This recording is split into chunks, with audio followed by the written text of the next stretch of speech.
Sexual എഡ്യൂക്കേഷൻ്റെ കുറവ് കൊണ്ടാണ് നമ്മുടെ കുട്ടികൾ പെട്ടെന്ന് തന്നെ മറ്റുള്ള രീതിയിലുള്ള സെക്സ്റ്റിംഗ് ആയാലും ചാറ്റിംഗ് ആയാലും അതുപോലെ തന്നെ പ്രോണോഗ്രാഫിയിലേക്കൊക്കെ പോകുന്നതിൻ്റെ ഒരു റീസൺ. പ്രോപ്പർ സെക്സ് എഡ്യൂക്കേഷൻ കുഞ്ഞിന് വീട്ടിൽ നമ്മൾ കൊടുക്കുകയാണെങ്കിൽ എന്തൊക്കെയായിരിക്കണം നമ്മൾ അതിൽ ഉൾപ്പെടുത്തേണ്ട ഘടകങ്ങൾ? എങ്ങനെയാണ് ഒരു എഗ്ഗ് ഉണ്ടാവുന്നത്, അതല്ലെങ്കിൽ നമ്മുടെ വീട്ടിലെ ഒരു പൂച്ചക്കുട്ടി എങ്ങനെയാണ് പ്രസവിക്കുന്നത്, പൂച്ചയുടെ വയറ്റിൽ എത്ര ബേബീസ് ഉണ്ട്, അല്ലെങ്കിൽ നമ്മുടെ പപ്പി എങ്ങനെ വന്നു. ഇന്നും പാരൻറ്റിങ് അത്ര കറക്റ്റായിട്ടല്ല നമ്മുടെ സമൂഹത്തിലുള്ളത്.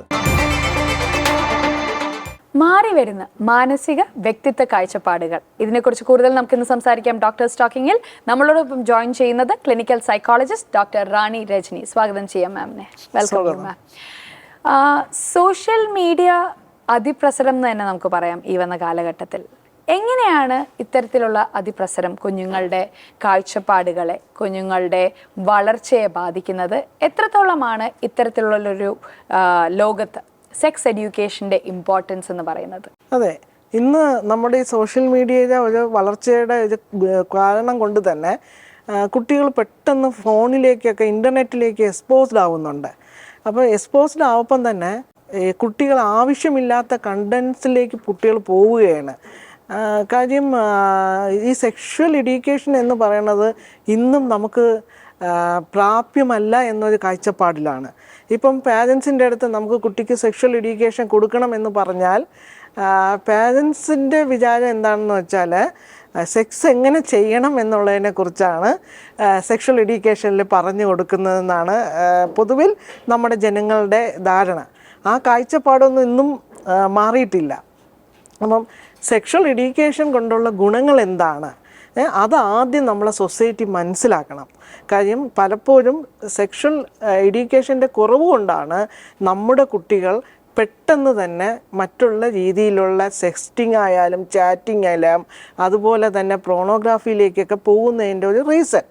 അപ്പം കുഞ്ഞു പ്രായത്തിൽ തന്നെ നമ്മൾ സെക്ഷൽ എഡ്യൂക്കേഷൻ നമ്മൾ കൊടുത്താൽ നമുക്ക് പിൻകാലത്ത് നമുക്ക് പല മാനസികമായിട്ടുള്ള അല്ലെങ്കിൽ ശാരീരികമായിട്ടുള്ള പോലും ഉപദ്രവങ്ങളിൽ നിന്നും അവരെ മാറ്റാനായിട്ട് നമുക്ക് ഈ സെക്ഷൽ എഡ്യൂക്കേഷൻ ഏറെ സഹായിക്കും എന്നുള്ളതാണ് ഗവേഷണ പഠനങ്ങളെല്ലാം പറയുന്നത്.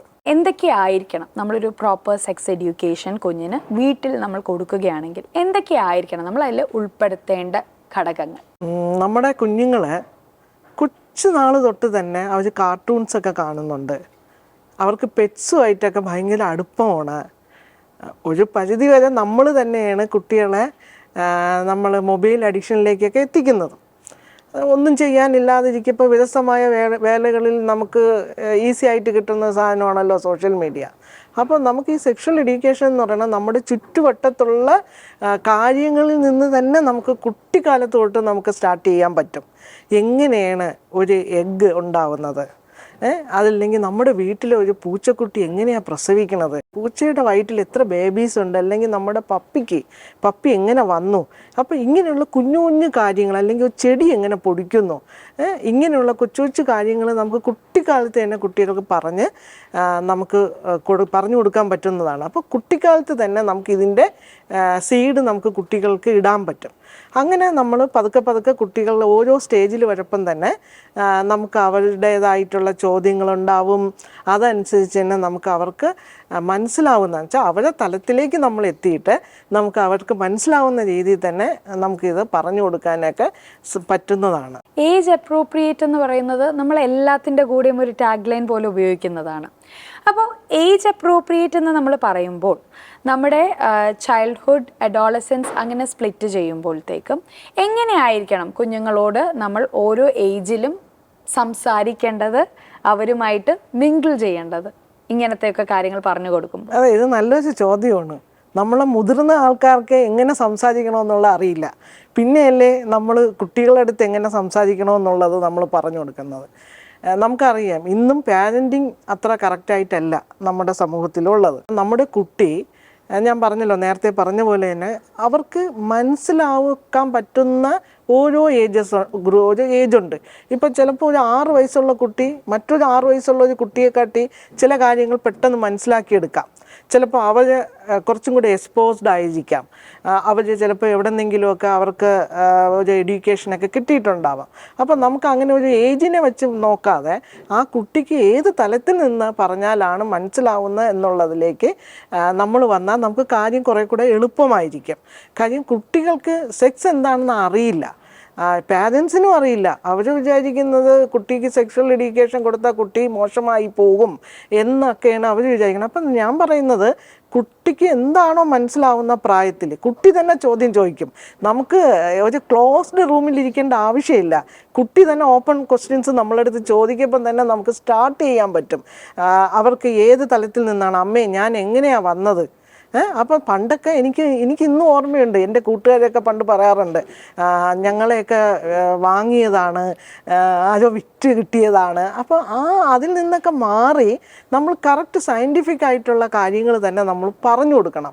നമ്മൾ കുട്ടിക്കാലത്ത് നമ്മൾ കുട്ടികളുടെ അടുത്ത് ഇത് നോസാണ്, ഇത് ഐസാണ്, ഇത് ചെവിയാണ് എന്നുള്ള കാര്യങ്ങളൊക്കെ നമ്മൾ പറയും. പക്ഷേ നമ്മൾ സെക്ഷുവൽ പാർട്സിനെ കുറിച്ചുള്ള കാര്യങ്ങൾ കുട്ടികളുടെ അടുത്ത് ഒട്ടും സംസാരിക്കാറില്ല.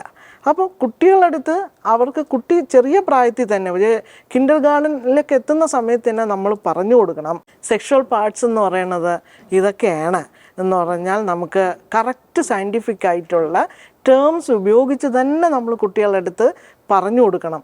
അല്ലാതെ ഇത് മൂത്രം ഒഴിക്കുന്ന ഭാഗം പി പോണ സ്ഥലം ഇങ്ങനെ ഒന്നും അല്ലാതെ തന്നെ ഇത് വജൈനയാണ്, ഇത് പീനീസാണ്, ഇങ്ങനെയുള്ള കാര്യങ്ങളെല്ലാം നമ്മൾ കുട്ടിക്കാലത്തെ പറഞ്ഞു കൊടുക്കുക. അപ്പം കുട്ടികൾക്ക് അതിനെക്കുറിച്ച് കൂടുതൽ അവയർനെസ് ഉണ്ടാവും.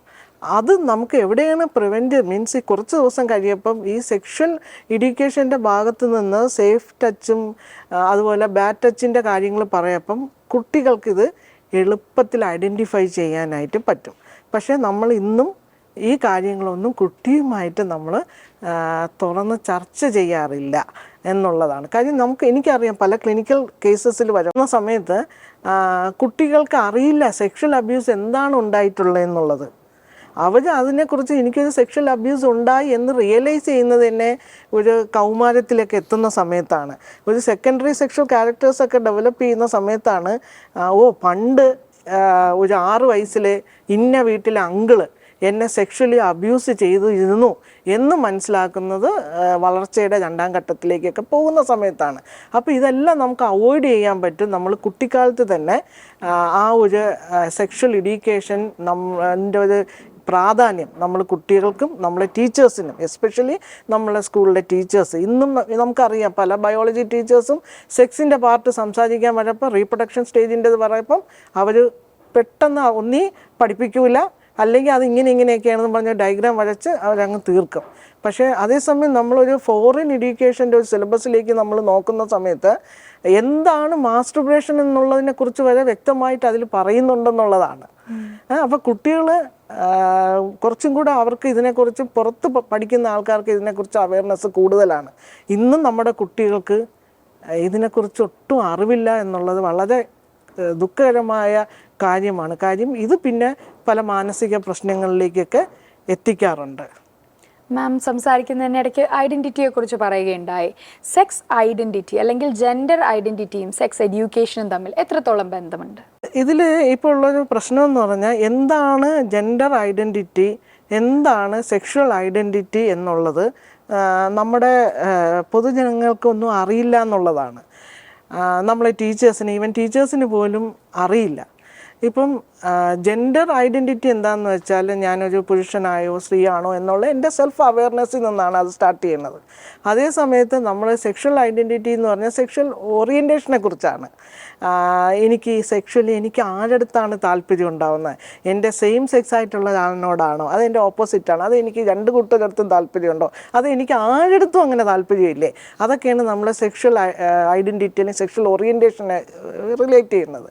അപ്പോൾ ഇപ്പോൾ പ്രശ്നം എന്താണെന്ന് വെച്ചാൽ നമ്മുടെ കുട്ടികൾക്ക് സെക്ഷൽ എഡ്യൂക്കേഷൻ കൊടുക്കാത്തത് കൊണ്ട് തന്നെ ഞാൻ കാണുന്ന ഒരു കാര്യം, കുട്ടികളൊരു വല്ലാത്ത അവസ്ഥയിലാണ്. ഇപ്പോൾ ചില ഒരു ആൻസൈറ്റി കേസസിൽ, ഇപ്പോൾ ചില OCD ഫീച്ചേഴ്സിലൊക്കെ കുട്ടികൾ ഇതിനെ മനസ്സിലാക്കാതെ തന്നെ പറയുന്നുണ്ട്, അയ്യോ എനിക്ക് ഇനി സെക്ഷൽ അട്രാക്ഷൻ ഓപ്പോസിറ്റിനോട് അല്ലാതെ സെയിം സെക്സിനോടാണോ എന്നും പറഞ്ഞുകൊണ്ട് ഭയങ്കരമായിട്ട് വെപ്രാളപ്പെട്ട് സ്ട്രെസ്ഡ് ആയിട്ട് അക്കാഡമിക്കലി അവർ വളരെ പുവറായിട്ട് പിന്നെ കൗൺസിലിങ്ങിന് വരപ്പോഴാണ് നമ്മൾ ഈ കാര്യങ്ങളൊക്കെ മനസ്സിലാക്കുന്നത്. അപ്പോൾ ഇവിടെയും നമ്മുടെ ഇതും സെക്ഷൽ എഡ്യൂക്കേഷൻ്റെ ഒരു പാർട്ടാണ്.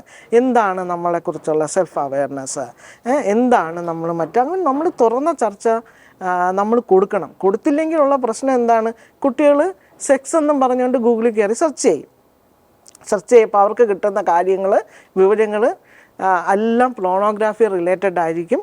നമ്മൾ അറിയാതെ തന്നെ അവർ സൈബർ സെക്സിലേക്കൊക്കെ ചെന്ന് ചാടിക്കൊടുക്കും. അത് പ്രിവെൻറ്റ് ചെയ്യേണ്ടത് നമ്മളുടെ എല്ലാവരുടെയും ഉത്തരവാദിത്വം കൂടെയാണ്.